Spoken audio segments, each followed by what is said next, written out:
I was going to record a completely different video before this one, but that fell through nicely enough for me to start editing this on the week of Christmas, so I hope you like this niche and obscure present.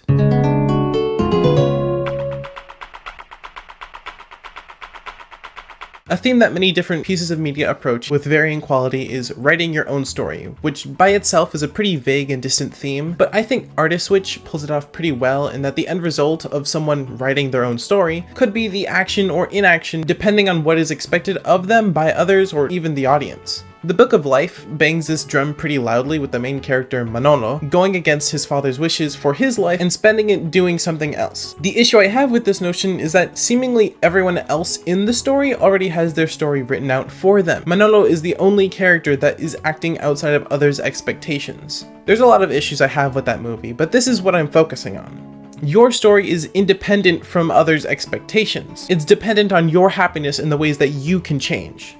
Manolo and Joaquin are explicitly contrasted in the story as protagonist and deuteragonist respectively, because one of them strays from what is expected from them and the other actively chases and ultimately achieves their expected goal. The core of that issue is that this is Manolo's story and no other character is allowed to have as much depth as him. One's complacence is something that can influence their action just as much as their inaction. Things they don't want to do simply because they would shake up the comfortably dreadful perception of yourself through the eyes of your peers. Or things they feel like they need to do because they would maintain their status quo. A cautionary tale about the way you feel when you aren't living your own life. As a child, I'd been quite bothered by this rather lazy and overly dramatic way to say, follow your dreams. And indeed, it usually is meant to tell that theme. But I have also found another as an addendum to it. A question meant to be answered by the audience and one with only a single correct answer, subjective to every single person in it. And one that even many adults older than me still haven't really processed and is still honestly consuming them. Consuming you from the inside out. If everyone writes their own story, then what would make mine more interesting? Children have no qualms answering this question. They're basically hardwired to cause as much chaos as possible in an attempt to get someone to pay attention to them, unless they were made to think that the attention that they would otherwise receive was negative to their development. In most cases, adults will wind up like that anyways, believing they have to blend in for better odds of success. Playing pretend, virtual spaces, dreams, living other people's lives on social media, lives that are infinitely more interesting because they get to skip over the parts that make you want to swan dive into a frozen lake. What happens when you don't skip over that part? Well, you get more complicated stories. Stories that don't have an easy solution, and ones that often ask the main character to do something to tip the scales of the world around them or themselves. You get something like Artiswitch.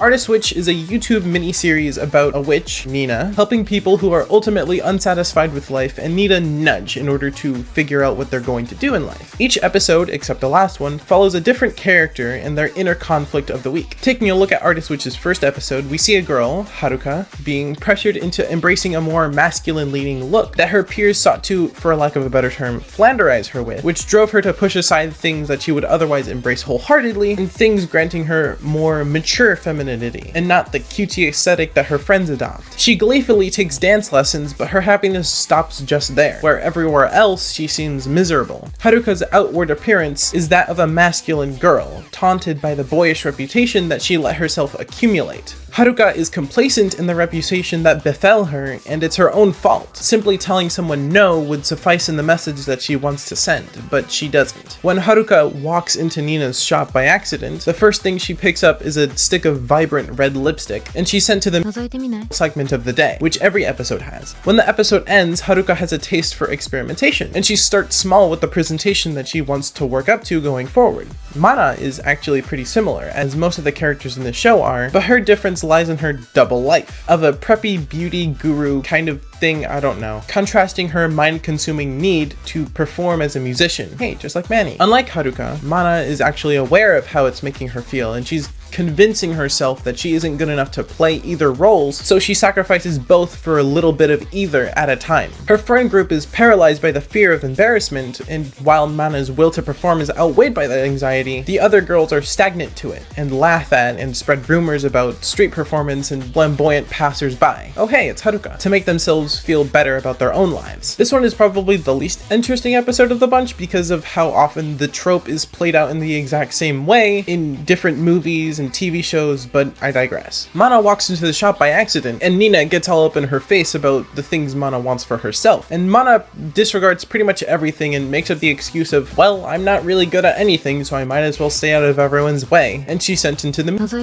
segment. It ends pretty much exactly how you would expect it to. If you've seen Coco or Book of Life, you know what's up. Akihiro reverses that logic by concluding that he should try his absolute best to stand out for a reputation of artistic genius despite doing absolutely nothing to earn it. He doesn't show his fashion designs to anyone, and he doesn't try to realize those designs, and he flakes the moment he's confronted by someone even slightly more fashionable than he is. Yeah, when he stumbles into Nina's shop, all she has to do is roast the shit out of him, and his segment shows him how people would react if he really would show his designs, receiving none of the criticism he otherwise would have gotten if he had just committed to the work on his career as a designer. When he leaves the shop, his final conclusion is that nobody will take him seriously if he doesn't take himself seriously, and he finally gets to work and allows himself to get embarrassed and move on from his shortcomings. The first 3 episodes are motivated by something their main characters want, even though they're contrasted by how their reputations would change because of it. Haruka compromising one thing over another, Mana working to achieve a life of fame with none of the motivating pursuit, and Akihiro pursuing a life of admiration with none of the work to achieve it. Only until they talk to someone about it, someone who cuts straight to the crux of their issue, do they get humbled. Nina doesn't even have to be nice to them, she just has to get to the point.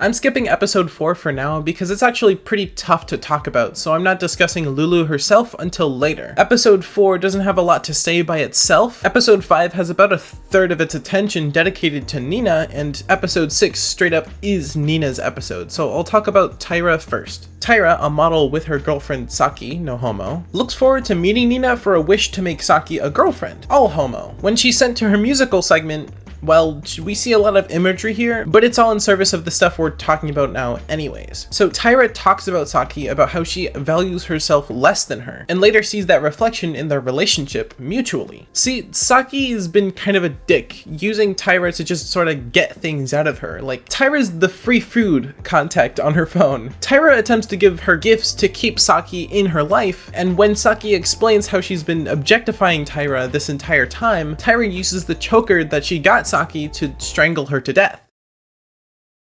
0 to 100 real quick, huh? This next point is definitely not intended by the creators, but I still feel like it's important to bring it up. Abuse victims are often characterized as villainous or antagonistic in a lot of media, with notable exceptions, but not often are those exceptions female characters. And I feel like this episode is a combative attempt against that unsettlingly popular trope, even if it wasn't intended. Sylvanas and Jaina in Warcraft, Jinx in Arcane, briefly Aqua in Kingdom Hearts, Melania in Elden Ring. I, at the very least, like all of these works, but it's hard to look past it when it's so often played straight.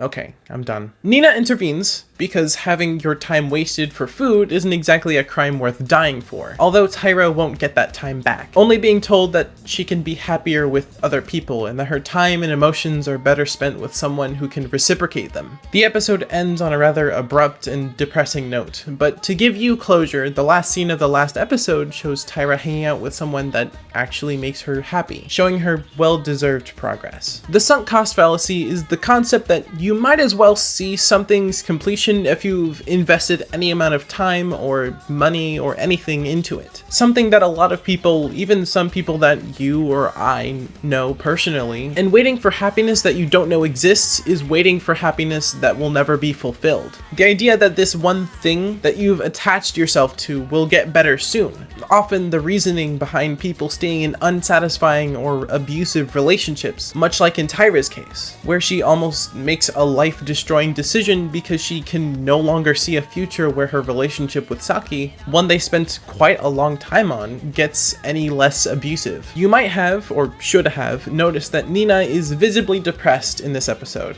and episode 4 is why.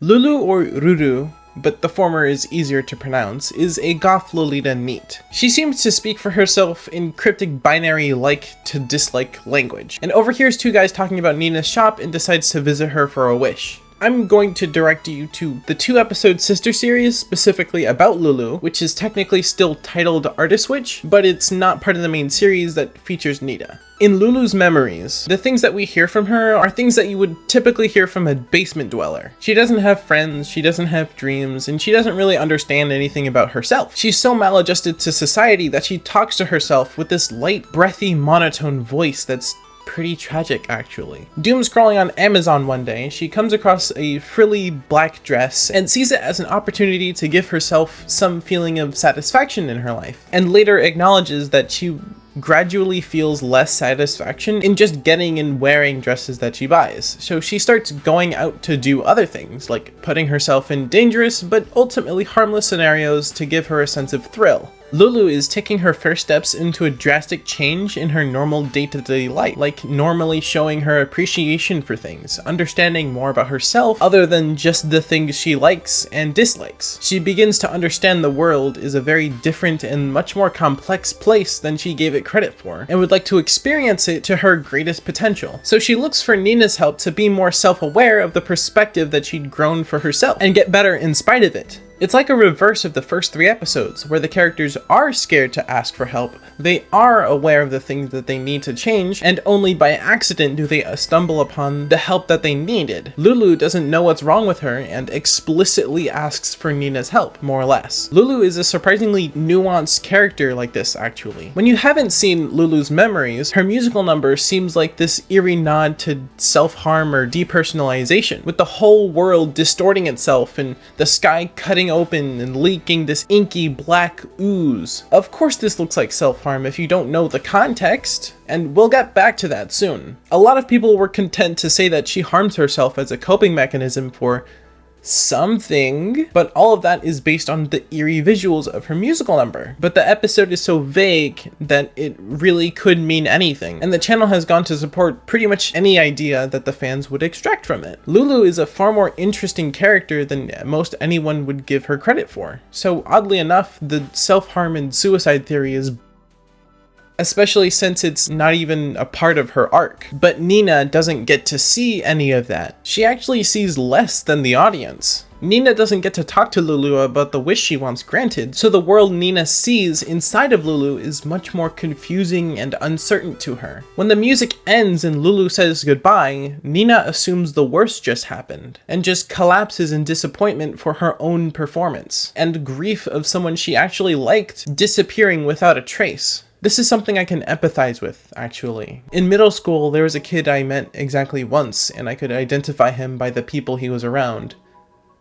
And one day he didn't show up. I didn't know him at all, but on a dark bus ride to school, he gave me some food out of nowhere, and we never spoke again. An experience like that eats at you, because there's no closure in knowing who they were, because you don't know who they were. You just sit there wondering if they or their loved ones found peace. All you can do is wish they rest in peace and keep moving forward, which can be much harder for some people than others. Nina finds that transition extremely painful, and she can't recover from it for the next time she needs to do her job. Anyone who's had a job can tell you that when you have a close or personal tragedy, you still have to go to work the next morning, and it can feel like a sucker punch that you can't show a reaction to. It gets worse when we get to episode 6, because we see Nina grew up without any friends whatsoever, and when she thought she might actually find some, it turns out she was being laughed at. So she concluded that the world would be unflinching in her absence, and she climbed to the roof of her school building to meet herself at the bottom of it. Luckily, Nina met with someone in the exact same plans as her, and made fast, if not brief, friends with her. There's something to be said about Nina's body language here, the way she turns around to give the girl some privacy to finish what she was going to do in the first place, and doubles back to talk things out, even if it didn't mean much in the end. The pig and chameleon show up to tell Nina that, at the very least, she gave the girl a little bit of happiness before she did what she did, and that with some assistance, she could help more people find that kind of peace. When looking back on these memories, Nina thinks her efforts were pointless, hoping she could help people, but she couldn't change the things they do later. The only time Nina would have failed in her goal was in episode 5, where Nina was too hung up on her own perceived failure to realize that she didn't fail at all, and almost let Taira kill another person over something she didn't care to listen to her about. What she doesn't think about is how she isn't responsible for the things that they do. As a completely different person, there's only so much control that she can exert on someone else's actions. But if the things that she does makes them reconsider their choices, even if it doesn't work, it did matter. Of course, if someone is about to do something they're going to regret, you should be there to help, but you shouldn't wait until an event horizon to take action. As long as Nina tries her best every time, she won't fail. As long as you care enough about what you do, you can sooner help people write their own story. Just like any good story, the treasure at the end of the story isn't what matters. It's the friends we make along the way, the mistakes that we learn from, and the hardships that we conquer. When someone is the writer of their own story, they're bound to make a few errors and correct themselves with time. There's so much time in this world for you to mess up, so why not make choices that you think are fun right now? If everyone is writing their own story, how would you make your own story more interesting and more interesting for yourself?